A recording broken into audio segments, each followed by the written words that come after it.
Hello, folks. Hello, folks. My name is Max, your occasional host of the most. And with me is psychic medium Liz Cross, who is rumored to become Secretary of Conspiratorial Affairs in the upcoming second Trump administration. Congratulations, Liz. That's quite an honor. That's hilarious. I wondered what your intro was going to be today. Oh my God, that's so funny. And what better introduction on the day or the day after his FBI raid? Yes, but I'm sure our dear leader will bounce back as he always does. So anyway, your CV is growing all the time, and good for you. So how have you been? I'm good, thank you. People are going to actually believe you. That's the sad part. That is Trump will not be running again, folks. I've probed that for the last 2 years. He's not going to run. This is all so he cannot run again. But even 2 years ago, for those of you that have been following me for a long time, he won't be running again. So yes, that scratches that entry off my CV. We'll see what happens, as Mr. Trump himself frequently said. So folks, I was away for a few weeks. It was a very busy time for me, and I'm happy to be back and help make the occasional video. And today, our idea was maybe to look a little bit at what's coming in the fall. So I was looking at some videos recently by Joni Patry, the crypto viewing guy, some other psychics like Craig Hamilton Parker, very nice. I like him a lot personally, very sympathetical Brit. And the kind of common denominator seems to be that we're heading for a hot fall. And again, you don't need to be psychic to see that with everything that's going on in the world with Ukraine, Taiwan, crazy weather around the world, inflation. So I have to say, we're enjoying a very nice summer where I am with nice temperatures, and the atmosphere is actually quite peaceful. Despite some political stuff going on, but overall, from where I'm sitting, the world is definitely not falling apart. At least it doesn't seem to be. But my personal sense is that the months of September, October, November are going to be very interesting. And I thought, let's do a little update with Liz. Liz, you said a lot of things in earlier vids about things that are on the horizon, maybe with a new conflict with the Middle East. I seem to remember the situation in Ukraine heating up, maybe I thought it would be good to do a little update. So how should we go about that, Liz? It's whatever you would like to do. We can just sort of maybe, do a little overview of a future self probe of an entity. A popular newspaper maybe, or a news source. I can move you out into the future and you can report back. It's whatever you want to do. Well, let's leave me out of it, because if you project me out, I'm sure I'm going to be talking too much again, and that's not what we want. We want me to talk less and hear other people speak. Let's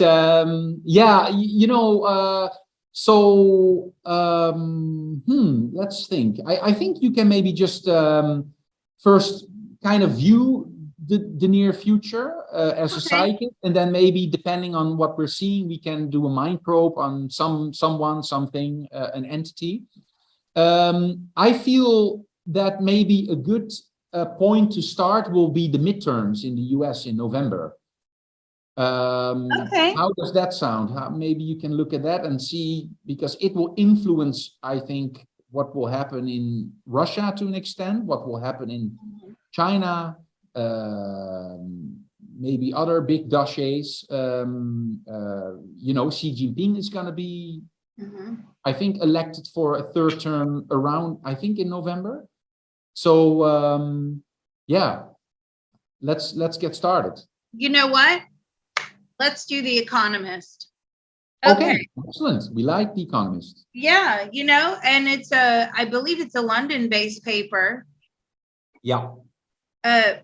Doesn't surprise me. It's probably heavily steeped somewhere in the London School of Economics, which, by the way, I did attend briefly. I did attend the London School of Economics briefly. That's quite a high caliber school. That is a high caliber school. I think that The Economist, I was a subscriber for many, many years, and it's still a very reliable magazine, very neoliberal, obviously, meaning like pro-liberalization, pro-privatization. And of course, after the crash of 08, 09, The Economist lost a little bit of its standing, right? Like, because it was really propagating like laissez-faire economics. And now we know that, all the crooks in the world take advantage of an absence of rules and destroy the rest of us. That's right. But still, it is like, together with the BBC and a few other outlets, I think it's still one of the few vestiges of somewhat reliable reporting.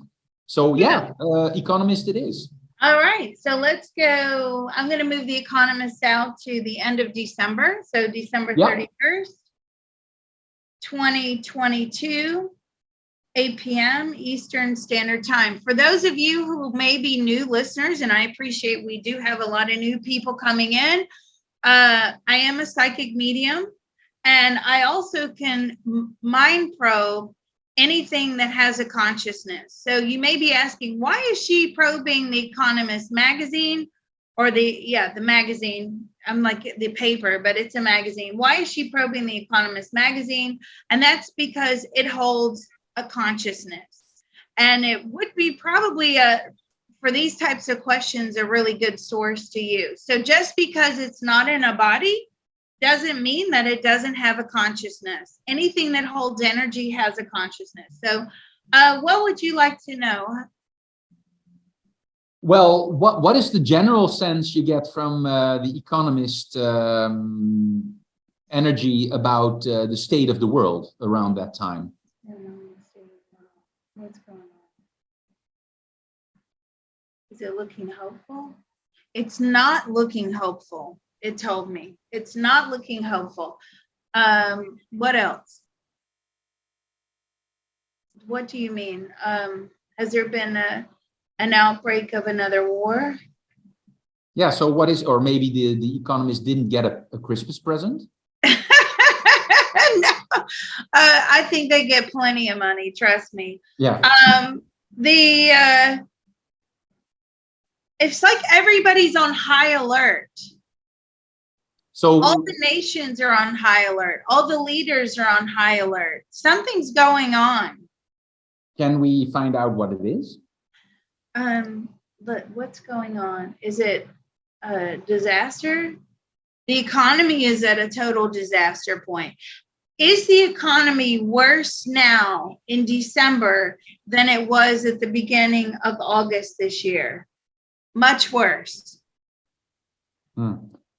Was there, if we dive into the Economist archives, was there a singular event that led to, that happening, like a crash or a stock market crash, or just a general supply chain, continuing supply chain disasters? What happened? What happened? Is there still a supply chain disaster? Yes, and of course, that movement of wheat out of the Ukraine. Mm-hmm. There's some event around that. So was the Ukraine able to move all their wheat out? No, it was stopped. Sorry, I interrupted you. Go ahead. No, go ahead. It's fine.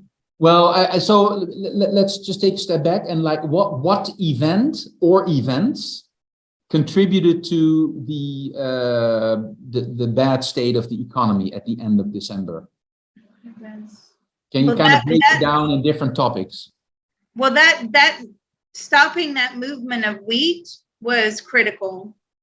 Did the stock market see another dive downwards from August the 9th, 2022? Yes, several major crashes. So the economist seems to define an economic crash as more than what, 40%, 50%. Mm-hmm. The stock market. That's their own definition. And it may not be the definition of our audience, but I'm not probing our audience. I'm probing the economists. So that's their definition. Did we see more than a 50% drop in the stock market from August the 9th, 2022 to December 31st, 2022? No, but I do feel there was roughly a 30 to 35% drop. Mm-hmm. Okay.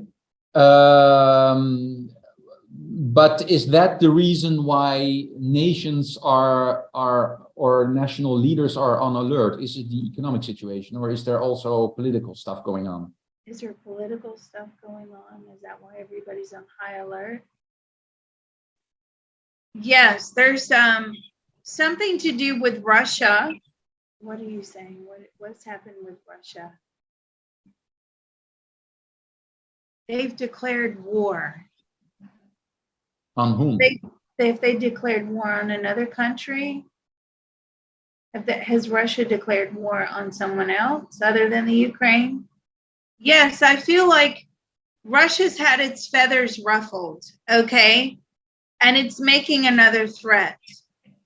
Is it against the West? Yes, I feel like it may be against the West. Now, what's going on with China and Taiwan? They're on tenterhooks as well, right? They're walking the fine line here. Has China invaded Taiwan? No, not yet. Is there a blockade going on of Taiwan around that time? Are they being cut off from food and supplies? Is there a blockade going on with Taiwan around from August to December? There's sanctions. I think I uncovered that in a different probe.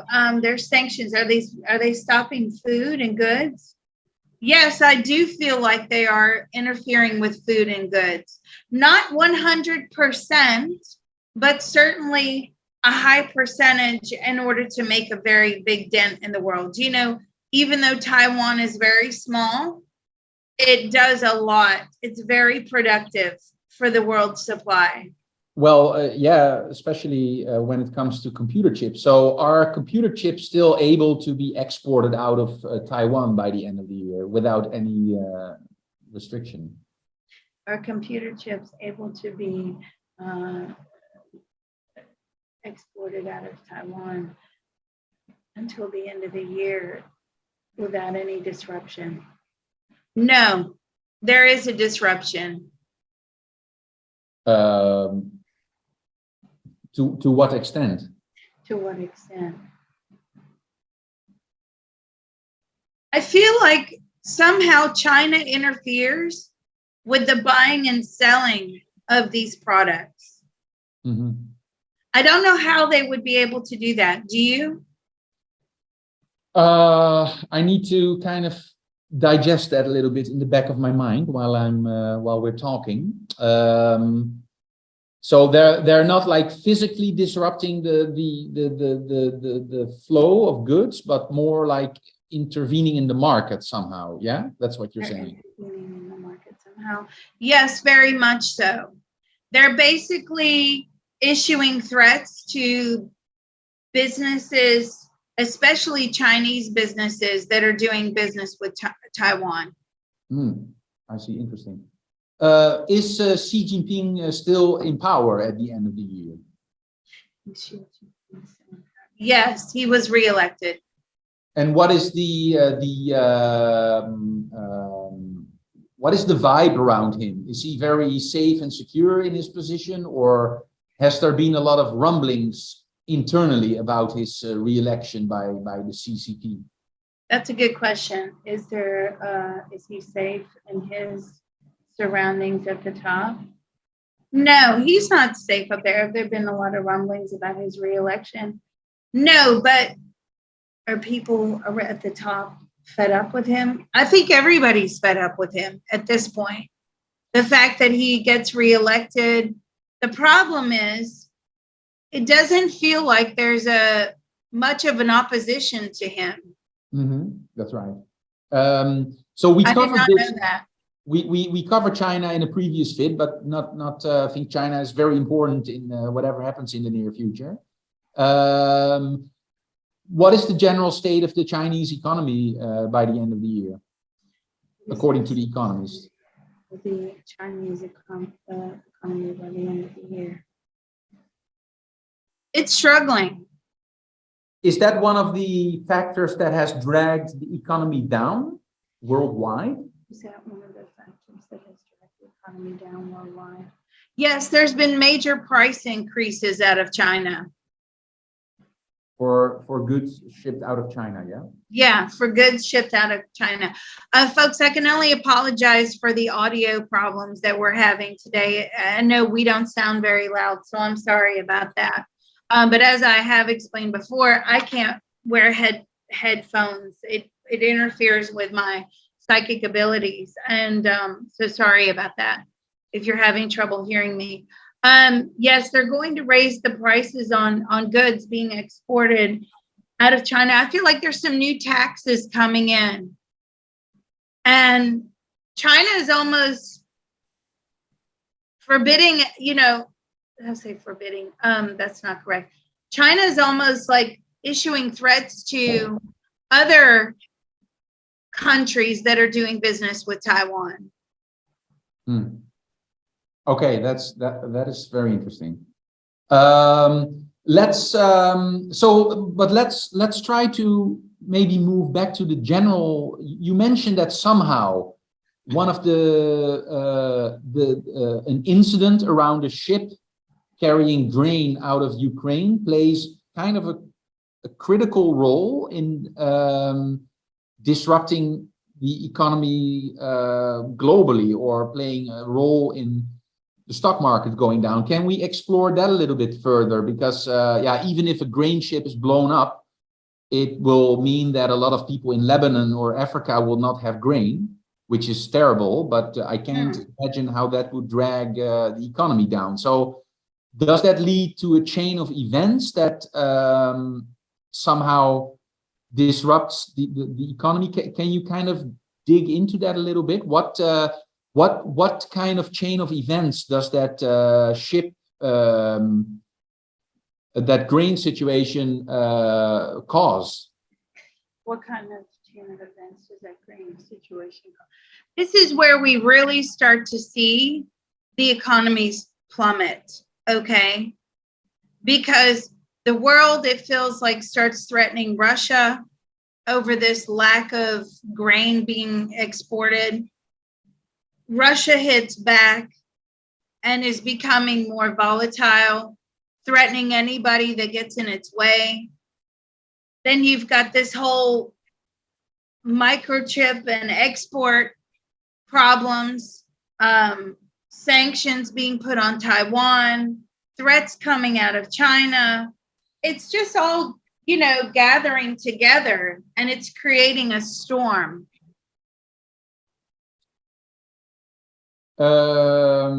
Everybody's on edge. Yeah, but is that very different from the situation now? People, I think the world seems to be on edge right now. No? I don't feel that the world is on edge right now. Not compared to as we move into the fall. I don't think so. I think people are just living day to day. We've kind of accepted that the economy is bad. We're kind of muddling our way through it, right? With the hope that it will recover, which it will. I don't want to be the doom and gloom, fearmonger psychic medium. I do see a recovery around 24 and 25, but it's just creating this perfect storm. and we start to really see a massive increase in prices towards the end of the year that really starts to hit us. And then you've got these threats being made.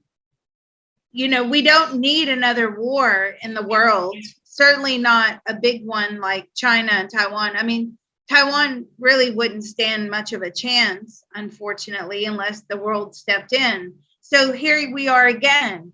We're looking at possibly the same thing that the Ukraine had to do, you know, begging for help. Zelensky was constantly begging. And could we end up in a situation where we end up having to help Taiwan? China then retaliates, because you remember all the threats that Russia has put out about the US, different countries sending weapons into the Ukraine to help to fight the Russians, right? If we end up in a situation where we're helping, you know, the Taiwanese, again, those threats may be aimed at us. So it's a bit of a scary time. Yeah, the question is like, do you, this is a time when the dictators are riding high and are kind of laughing at us. And yeah, what lesson is in there? Should we just let them have their way and terrorize their people and other people? And with the risk that finally it will come to us. If you just look away, what happens? Is Biden still in power? Yes, Biden is still in power. No, I didn't say Biden, but anyway, yeah. No, but I'm just asking, was there any movement out of, you know, the White House about sticking up for Taiwan? Yes, there's been several statements made at this point. Again, we're looking at the end of December. Right. There has been several statements made from the White House that says we will, you know, hand on heart, stick up for Taiwan. See, you can kind of understand now why tensions are getting high, because we could end up in a massive war. And of course, if the US ends up in that war, the allies are going to be expected to join in. And it could be, you know, we're on the brink of World War III, possibly. Okay. So basically, to conclude, the major worry for the world at the end of the year still stem directly or indirectly from the situation with Russia, correct? In Ukraine.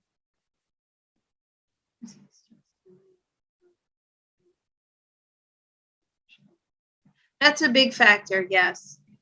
And together maybe with China and Taiwan. So it's really of a political nature, basically. It is. It's like a political and economic storm, you know? Yeah. Yes, sure. I mean, I think we're already in it, but maybe in a little bit of a summer lull, I guess. So the raging inflation that's going on, what other countries will get in major trouble, will have gotten in major trouble by the end of the year? What other countries will have gotten in major trouble by the end of the year? There must be a handful of them. Yeah, Europe is suffering significantly. Germany is really starting to suffer. France, the UK, Ireland, for whatever reason. It just economically they're suffering. And now they you know, the countries may be expected to end up in a war. It's almost like we don't know what's going to happen. They're trying to quell the situation out in Asia. But you can't reason with China at all, because what I'm getting very strongly in now is that China is now in this position of power over the rest of us. And they're not negotiable. But are they? Is it a paper tiger, the emperor with no clothes, or is it actually? I mean, are they powerful? or is it just like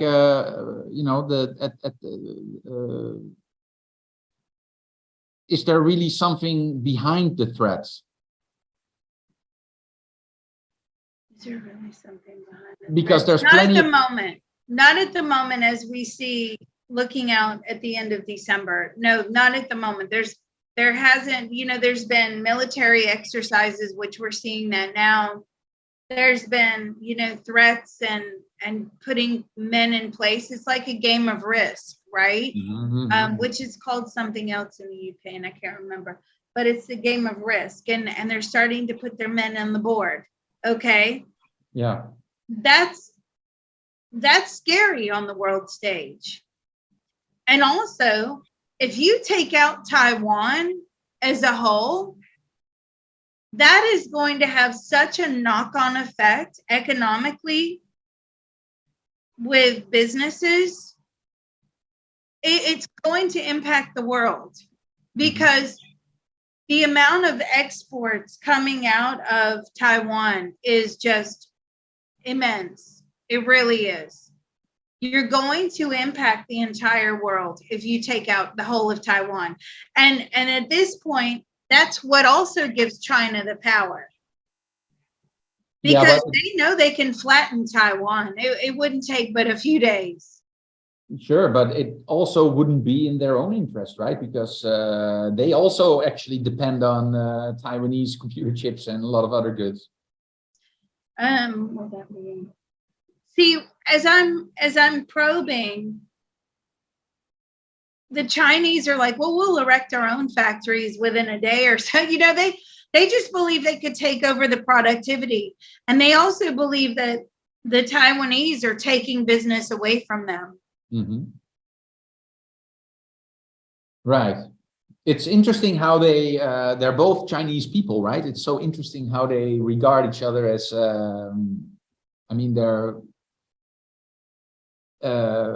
it's just interesting that they regard each other as enemies. It goes to show how the Chinese government would regard other foreigners, actually, like us, if they are able and willing to kill their own Chinese brothers and sisters. What would they do to the average American or European or African? Absolutely. That gives pause for thought, I think. And that's why I would love to see this country really kind of get a little taste of its own medicine. And again, that's toward the government. I always want to add that. But so, all right. But the Chinese government is unstoppable. At this point, nobody could go in and alter them. They're, like I said, as I'm looking out, they're non-negotiable. Yeah, but it could something could happen that would destroy it from the inside, right? Because I think the CCP is not a healthy organization from the inside. It's true that there is very little internal opposition, but I just wonder how they could just go on and on and on, bullying the rest of the world and their own people, by the way, who are terrorized into compliance without any consequence. Is that how the world works nowadays? Well, if they're not doing it, somebody else will. I just feel that as a nation, you're right, it would have to implode. And I just don't see that. They like having that power and control. They like lining their pockets. I just don't see a change in government. I just don't see that. Not by the end of the year, or not in the foreseeable future even? I think the CCP will be empowered for many years to come. Okay. Now, that timeline, of course, all of this could change. But like I said yesterday during the CTT group, I'm getting my my letters turned around. The CTT group, At the moment, we're seeing this as turning into nothing. Okay. But as soon as China issues that threat, and it's a credible threat, and they start and they declare war on Taiwan, okay, you better hold on to your cryptos, because that's when it all just, hold on to your hat. That's when it all just plummets. Everything is going to just tank. Mm-hmm. That could be the source of the downturn in the fall and going into, the end of the year. It very well could be, because there is something there that causes it to go lower than what it is right now. And right now it's pretty low. But, this is why I say, and again, we've repeated this several times, and I have to say it again, which is, do not hold your cryptos on any of these exchanges. They cannot handle more than a 25 to 30% liquidity. They will freeze. They will go bankrupt. You need to keep your cryptos off of there and put them in a wallet or in a cold storage, right? So that if your exchange does go bankrupt for whatever reason, or it freezes and it won't allow you to do transactions, you then have your cryptos and you can move them somewhere else to then possibly sell them. Right. And with the stock market, I just see, if this war is declared on Taiwan and tensions are not diffused, it's going to be bad. Okay. You're going to see a massive decline. Okay. Good warning. What are some of the others putting out? Because I know this is what prompted your questioning on this today. Yeah, well, I was kind of getting to that, but definitely. And again, we're talking about timelines and things not having been fully solidified on the timeline yet, right? It's all about potentials, but some people definitely see major, at least major, could I call it terrorist events? Well, one person, for example, we could ask about that. Is there a major hack or EMP event where all the electrical and computer systems are disrupted? Does the Economist see that happening anytime previously during the fall? No.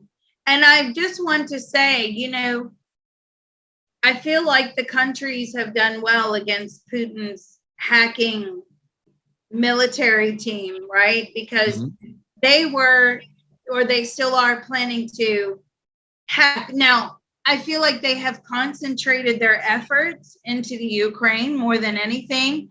I believe that they've taken down the GPS and all of that. They've managed to knock out a lot of the cell service. So their efforts are being concentrated there. But I think overall, the world has done well to thwart these attacks. Okay, well, that's good news.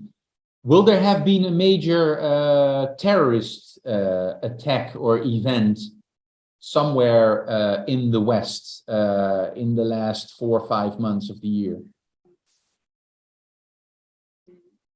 Something that the Economist for sure will report about.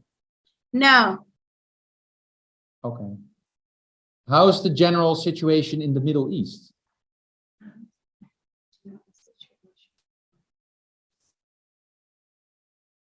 So here we go. This is where the wheat shortage is coming in, right?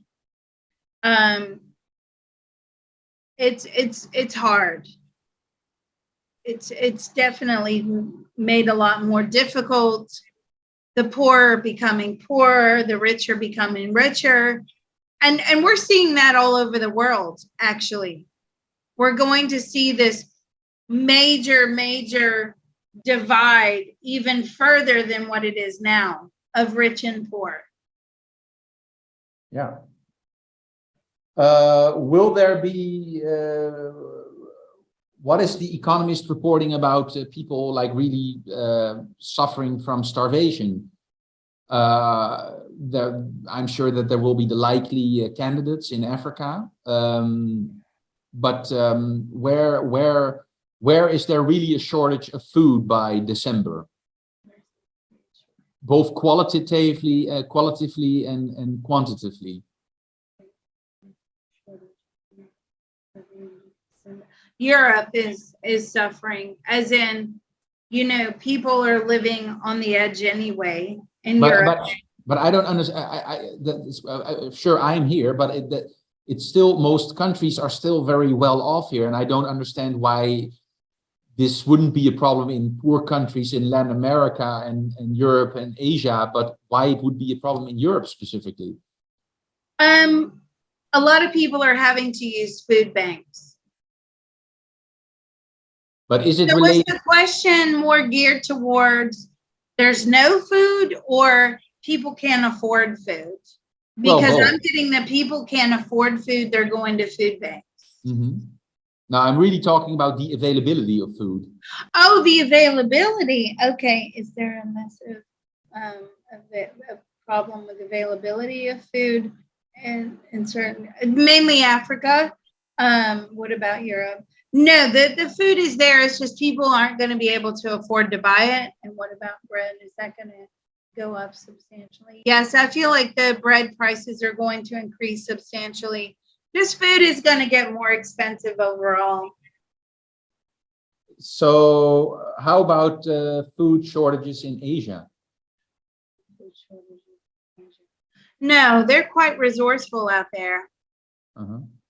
And how about the US, economically speaking, and also food-wise? What is the general state of the US economically, politically, by late December, after the midterms? Well, so it's hopeful. So why is it hopeful? I feel like there's a lot of new people coming in. As in new politicians, or? Yeah, I feel like there's been some significant upset. There's going to be, you know, quite a few new ones coming in. Not enough to upset the whole thing, but definitely some loud voices coming in to really start to try to dismantle what's going on. So that implies, will the Republicans have had a big win in the House and in the Senate? No, I feel like it's more split down the middle, really. Kind of what it is now, right? At least in the Senate, it's already split through the middle, I think. Yeah. In the House, is it going to be more split? Yeah, I feel like it's going to be this big split, no real overall majority. But I do feel like there's some loud ones coming in that are going to rattle everybody's cages, right? So they're going to come in, they're going to make a lot of noise, significant noise. And are those coming from the right or from the left, or both? Are those coming from the right or the left? Maybe from the left. You could see the left start to abandon the leadership. Okay. Interesting. And economically, the US is in a pretty good situation by the end of the year?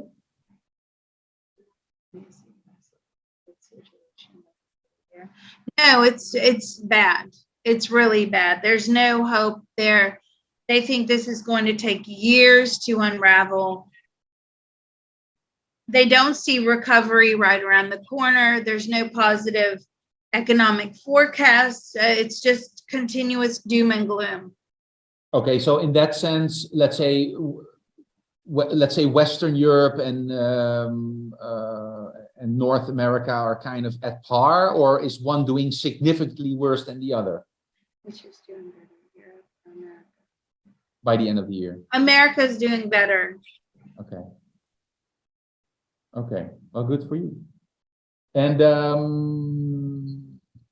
How about the weather? How about will crazy weather events have played a big role in the news in the last few months of the year, such as storms, droughts, torrential rains, freak weather events, etc.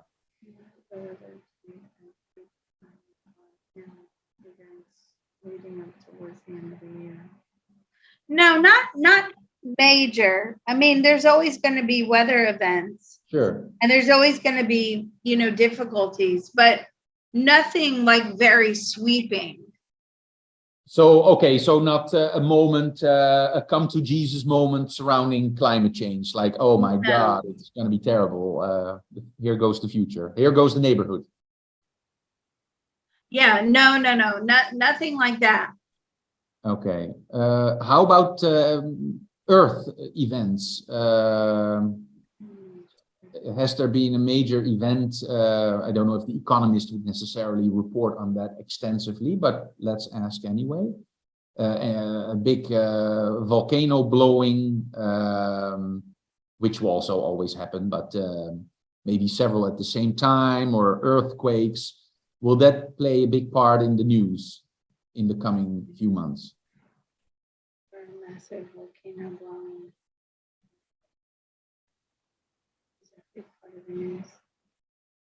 What, a volcano?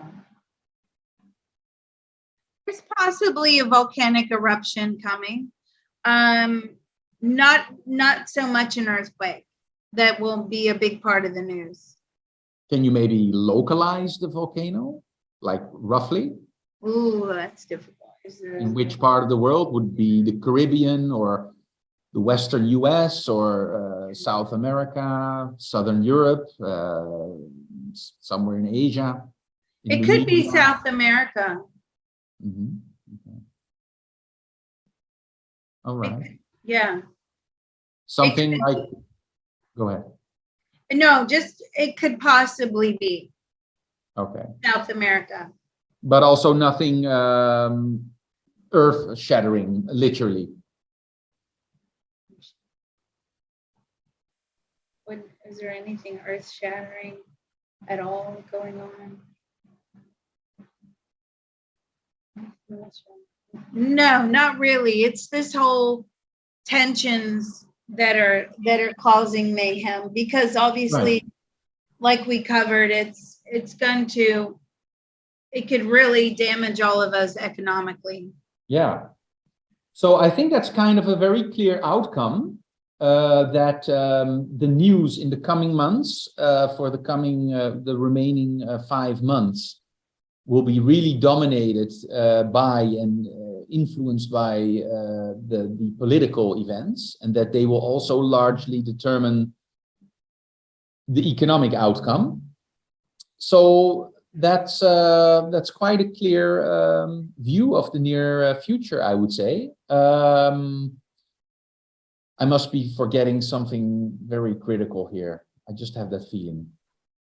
Well, if you are, they can always drop a line down in the comments section. Yes.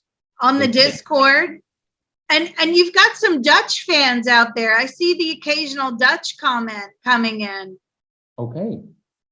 Well, don't give them my address. So you're so funny. That's my address is 7, folks. It's 7. So come find me and we'll have a beer. It's an old Chevy Chase joke from a movie. Yeah, I think we're kind of okay.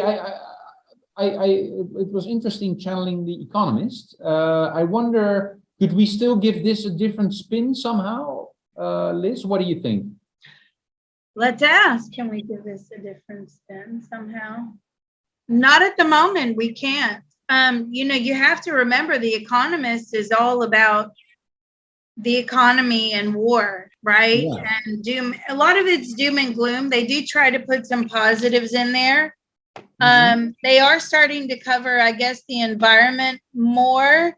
They're going to try and make a whole environmental section that will sort of make predictions on how the future outlook of the environment will be. So they know that there's a need to focus on that more. But at the moment, there's nothing that we can really change here or put a positive spin on. I mean, just prepare for what may come, and get prepared that if China does declare war, you will see a massive, massive tanking of all the markets. Okay, well, that's the main takeaway here. But I actually found out what I forgot to ask about. I went through all my list of biblical disasters. I forgot to ask about diseases, of course. So by the end of the year, that's something that the Economist will definitely report on. By the end of the year, will any kind of plague, I just love that word, play some kind of a role? Be it the monkeypox, the latest upgrade of what's it called? COVID. COVID, yeah. Oh, I almost forgot the word COVID. That's a good sign, actually. So any maybe other very original disease or revival of something ancient, or are we okay for the rest of this year at least? No, just the usual, the mpox. I don't want to say it too much, but because is that a banned topic now? Yeah, as well? You can't talk about anything medical on YouTube. Just so you know. So the mpox is possibly causing a few issues. How about COVID? COVID's becoming a thing of the past. Okay. So that's a bit of good news to hang on to, and but I think most people have kind of moved on from that already anyway. Even though I know several people who really have had some lingering effects from COVID. Including myself, by the way. But anyway, I'm happy to hear that. I'm sure all of us will be happy to hear that at least that's one disaster less to deal with. Yeah, really. Because we have so many already to. Really. Just anyway, be smart. Just be smart.